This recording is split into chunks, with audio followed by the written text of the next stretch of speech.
Hey everyone. So the reason why I started this channel was because I wanted to help people like myself.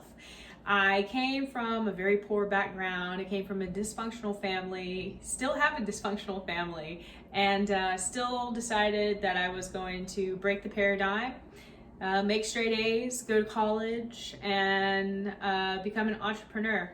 Things have happened in between then, and I've had my ups and downs, my ebb and flow, but I really got serious these last 4 years, and then I really honed down on it the last 2 years, and then even got more dedicated the last 4 months. My journey has not been an easy one. I've had a lot of setbacks, a lot of disappointments, betrayals, letdowns, deception, whatever you want to say. I just have experienced a lot of it. I had a business, it didn't work out. And the thing that I've learned with a lot of entrepreneurs is most of the time, the first 1, 2, 3 don't work out, and that's okay. So I tried to set up a food truck one time, and that fell through the cracks. I was a personal chef, that fell, and was doing personal assistant online. Even though that one was pretty rewarding and had a very real ceiling that I couldn't scale without hiring more people, and it wasn't my passion. It wasn't something I was really into. So even though it paid well, I let that one go too. So now I'm creating an online business, and I kind of just threw it together because this class forced me to get out of my head and stop being a perfectionist and actually help people. So I went on the story of my heartburn journey that comes from bad diet and high stress levels that come from the environment that I came from. And I wanted to help people who come from the same background I did, from the ghetto, from the poverty setting, from crazy parents and an unstable environment, and people who, even though they were surrounded by that stuff, they decided to not be the same. And so what is the whole purpose of this? Well, the purpose of this is to show you that 1, you can do anything you put your mind to, and 2, to get really action, to do massive action. So I'm a reader. I love reading. I love reading books. This year I slowed down a little bit just because I'm doing a lot. So I've read about 16 books this year, and the year's not over. Hopefully I can get 3 more in and make it 20, and that's almost 2 books a month. I am looking to up that to 4 books a month, but really, if you're reading 1 book a month, you're in a really good situation, because 3% of the population read. Most of the population reads 1 book a year, so you're doing a lot better than most. And so I have tried a couple of things that have not worked. So I started a women's group of women who were aspiring entrepreneurs, aspiring, actresses, and all these different things. And then COVID hit, right? So it was done. We had 2 meetings and we were done. And I was like, okay, so we'll have to do something else. And then I did link up with another entrepreneur, but I got really busy and she got really busy, and she has a family and she has multiple businesses. So our time was limited. We didn't have enough time to come together, and that's fine, because I still plan on collaborating with her in the future. If she wants to collaborate with me, I think she's wonderful, so we'll keep doing it as much as we can. So COVID has pushed me to be flexible. I was a control freak. And so when things would change, it would cause me high stress and high anxiety. And you hear this a lot in the population. I'm high stress, high anxiety, I got a lot of depression. Procrastination is my, demon. I have my vices. And the problem with bringing alcohol into the home instead of going to happy hour, there's been some issues around that. And then just the mental health of being isolated, especially single people, being isolated from the rest of the world. As humans, as you know, we're creatures. We're social creatures. So most of us are. We got a few lone wolves in here, but nobody does it on their own. Someone has to build your home, build your car, Yeah, most of us go grocery shopping. Unless you're like a lone wolf in the mountains, off grid, you built your house by yourself. Your mom still made you, so you still didn't get here by yourself. Anyways, I'm getting way off subject. So I wanted to talk about ego. So I've had a struggle with the whole ego versus creating a brand versus losing my right to privacy versus being transparent and sharing information, useful information. I used to be the one where if I saw a girl taking a selfie in a restaurant, I was laughing at her. Maybe not out loud, but on the inside, I was like, look at this selfie world, whatever. And so I made so much fun of them inside that it was hard for me to film myself when I started doing this. And it's still hard. Like, I still feel kind of like douchey in a way, but I'm working on that because my goal is to create value. So I wish there would have been the information out there when I was young that's available now. So now we have too much information or a lot of useless information. So the goal is to get people who were like me and are looking for condensed, efficient, useful, valuable information on how to get started. So how do you start changing your life and changing your paradigm? No matter what age, creed, country, none of that matters. The only thing that matters is a willingness to learn and grow. Okay? And I didn't say change, because you can change into something bad. Okay? And I do know the channel is called Be the Change Over Time, but I really wanted to make it progress over time, or POT. I know. I couldn't do it. So anyways, I love the little be over change. That's gonna be the change over time. That's going to be my brand, but it is really progress over time. And that means grow. Don't just be busy, be progressive. Okay? So here's a couple of my downfalls. I have literally written 3,000 pages worth of journal via, like, whether it's on the medium of a computer or on paper. I have about 2,000 pages on physical paper, and I have about 1,200 journal on my computer. Now, that's great, but it's not a book, right? And it could have been several books, but I have not written one yet. So that is a good example of being busy, but not being progressive.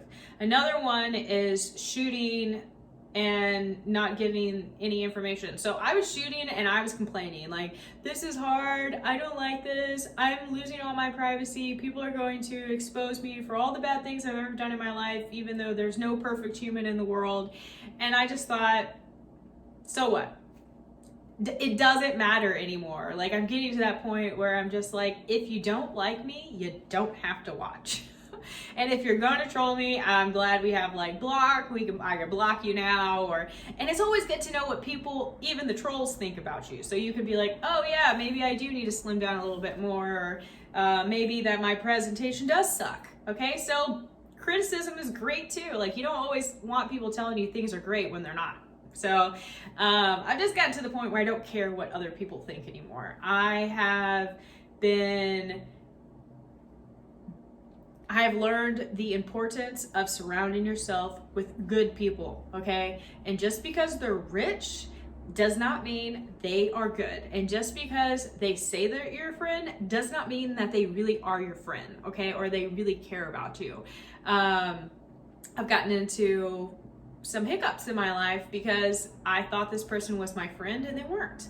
And then I've gotten into some more hiccups where I was so inspired to be successful that everything that was happening, all the bad stuff, I overlooked and was taken advantage of, and realized that I don't have to have like bad people in my life. So I went through this very, very real purge and found out who my real friends were, which left me with a very small circle of friends, okay? Like 2. And that includes my family, which is just, it has been the most heartbreaking thing, is when your family is not on board with your success. So I'm a 32-year-old woman. I don't have any children, I'm not married, I'm single for now. And they're just like, when are you going to have a baby? And I'm like, how about I just become successful and break this family paradigm and then worry about having a baby? How about that? So just to let you know that there's going to be a lot of resistance when you change. When someone says you aren't the way you used to be anymore, what they're really saying is, I'm not comfortable with the new you because you make me uncomfortable with my lifestyle. And you're like, no. And I'm like, yes, that's exactly what that means. They're reflecting their own opinion, like their own values on you, because they don't want to change and they don't want you to change. So there's going to be a lot of resistance with your family and with your friends, and you're really going to have to find out like who is the right people to surround yourself with. So what are some like good key points on starting like your new life? You need to read. That's number one. You need to treat this thing like a temple. So you need to work out, you need to eat clean, you need to cut the alcohol, and the tobacco's gotta go. The alcohol needs to be so minimum that you can literally say, I don't drink. And when someone sees you drink, then they're like, oh yeah, this is very occasional. Like it needs to be so close to zero, it's almost zero. And they're like, I can't do that. Yes, you can, okay? And if you're someone who's like, okay, look, I gotta drink 1 day a week. Okay, but control it, right? So know that Saturday is your drink day, and don't get wasted, don't binge, because that's the worst, right? Sipping on a couple glasses of wine over extended period of hours, that's okay. But when you're chugging them and throwing them back, that puts immense stress on your liver, and that's when you start getting scar tissue, and that's when you start getting into issues, right? So don't binge drink, all right? I get it. I know. Trust me. I know. And so take care of your body. Get rid of the alcohol and the tobacco. I know that marijuana is controversial. I like what Lewis Howe said. If you're going to do it, only do it 1 hour before bed. Why? Because it absolutely puts your mind in a fog. It's meant to make you relax, okay? And it's meant to make your brain relax. And if your brain is relaxed, then you're not high functioning, okay? And so I love you hippies out there, but you gotta cut that down very, very low. And then any other stuff, it's gotta go. All right, you got other issues at that point. So your body, your food, your vices, and your surroundings, like the people who are surrounded with you. Okay, great. Now look at what truly makes you happy. So I used to think that I wanted to be an engineer. I was super passionate about energy and about the environment, and I thought, why isn't the world all on renewable energy? I'm going to create the renewable energy machine that just changes the world. And I realized that actually all this technology already exists. It's a very political thing. And I didn't want to go into politics. I just was very against politics. And so I was like, well, maybe this isn't the road for me. And I was like, well, I want to create a business, but everything I do has to give back. Everything I do has to get back. And so I was like, okay, how do I give back and create value and worry about the other stuff later? And I'm like, well, just give content, like just share. And it's so hard. It's so hard, guys. Like my ego versus my soul, my spiritual thing. And does anyone else have an issue with this? Okay, yes, I do realize that my mind talks even when I'm not talking, and it's just judging this, and this. And then I can stand back and look at the thoughts in my brain, but I don't like the sense of polarization. Like I don't like thinking of myself as two people in my body. I would like to feel like if God created me, he wanted me to be me and experience this human experience as myself. Now, being more aware of your primitive thoughts and becoming more conscious and not letting your subconscious take over your conscious reality. And what do I mean by this? I know some of you don't know what I'm talking about. Okay, we call it the monkey mind, right? And here's a prime example. You go to work and you're in your cubicle, you're having a great day. Someone comes over here and like totally ruins your day, like just is obnoxious, cheats, steals your presentation, steals your idea, something goes really bad, right? And then you come home and all you can hear is, I hate this house, I hate my job, I hate my life, and blah, blah, blah. And then you sit down and you're like, okay, I need to calm down. So you sit down, you close your eyes, and then these thoughts are still passing. I hate my job, I hate my life. But then you can actually stand back and say, I am not those thoughts. That is just an emotion that I'm experiencing. I'm going to let these emotions pass and not do something stupid like go binge drink, right? So that's when you don't allow your emotions to tumble out to a point where you end up with a bottle in your hand and you're like, how did this even happen, right? Because you let your emotions control you versus letting your emotions be and then being aware of them, right? Okay, and I don't want to get too much into this because there's so much information on this, but mindset, guys. So this kind of leads into mindset. So many of us are controlled by our emotions. That is why most businesses don't work. You would think, oh, it's because they didn't have a good marketing plan, because they didn't think it out, they didn't do enough research. No, it's because of their emotions.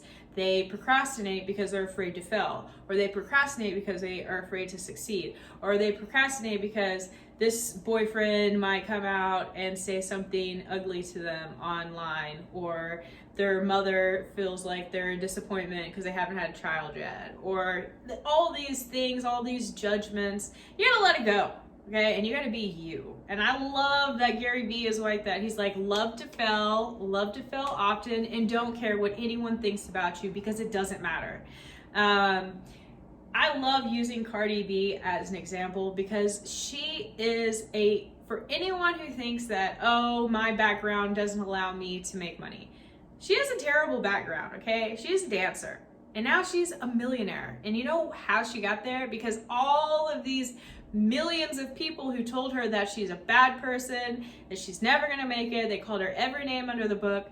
She didn't care. She still got up, performed, and the people who loved her came forward. So say half and half, love her, half and half hate her, right?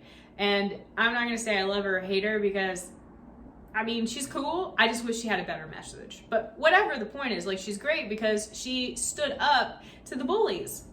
It's all about not caring about what the bullies who don't even know you think, right? They can say everything. Like, I could be called every name under the book. But does it matter at the end? No, because I have people who love me, people who support me, and my circle is growing of people who genuinely care about me and I genuinely care about them. And one thing about being a connector, and this goes into surrounding yourself with good people, is I promote my friends. So if I know someone who needs, I have a friend in hair, I have a friend in makeup, I have a friend in dance, I have many friends in different areas and careers that they have their own business. I refer them to each other. So even if it doesn't benefit me, so I had a friend who works in restaurant business. He needed an HVAC guy. I knew 2 HVAC guys, referred them both to him, right? Will I get anything from it? Probably not. Probably not. But I'm putting the energy out there. I'm connecting. Maybe one day they'll need something, they'll need a service from me and they'll use my service. So always building connections, always creating more value and expecting nothing in return. And I know that's really hard, especially for me, because I want to get paid for everything. But I like what Jay Shetty and David Metzler and Gary Vee and London Rowe, Brian Rose, they all talk about if you chase money, that's just a good way for it to run away from you. But when you start chasing helping people and creating value for people, then it will just come naturally. Now, it may come in 5 years or 10 years, but it will come naturally when you help other people. And I've noticed this. I have been creating more value for my friends as much as I possibly could. So I hope this is a good start. I'm going to start narrowing my topics down a little bit more. And I love your feedback. If this video is too long, if you're bored, if you want me to change it up, if you need some special effects, let me know. I'm here to help you. And also give me some feedback on what you want me to talk about. I'm an entrepreneur. I am an independent woman. I am a minority. I consider myself just American, Texan, human from planet Earth. Sexuality, gender, creed, religion, none of that matters to me. The only thing that matters is as long as you're not hurting other people and you're helping people. That's the only people I'm looking for. Are you helping people, and are you creating value, and can I create value for you? So let me know what you want me to talk about, guys. I can talk about a whole bunch of things. I'm really good in writing. I'm really good in diet, creating businesses, staying motivated, and I would love to share any and all information I can with you. So I'll talk to you later, and love you guys.